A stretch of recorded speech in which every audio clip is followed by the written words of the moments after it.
Hello, this is Alex from PHP Academy with another video for the new Boston. In this video we're going to be looking at the third and final loop in PHP, and this is the for loop. Now for is a bit more complicated in syntax, and by this I mean it's structured slightly differently.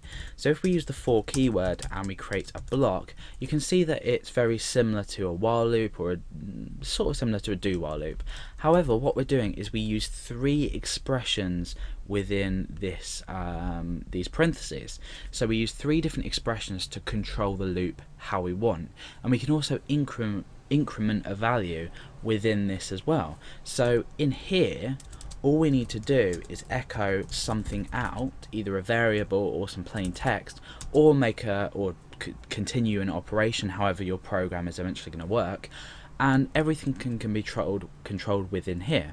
So for now I'm going to create a variable called count, and that's going to be equal to, in fact no, the reason I'm not going to declare it out there is because, like I said, we can control everything within here. So I am going to call my variable count.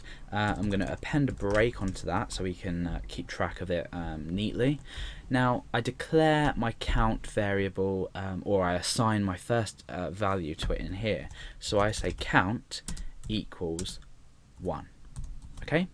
Now what I do is I put a semicolon, and then I say what this is basically the next part of the expression is what needs to be evaluated, true or false, to determine whether the block should run. This block should run.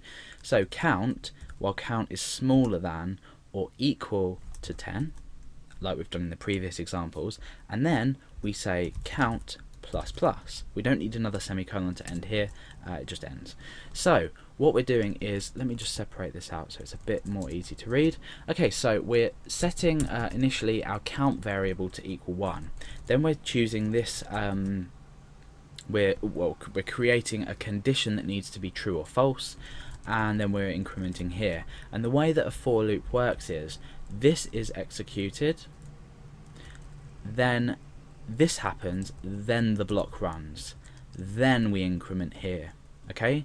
And then obviously this here will be ignored because it won't reassign the variable. So now you can see it's just a completely different structure of creating a loop, but it has exactly the same effect. If we refresh, we're just counting from numbers 1 to 10.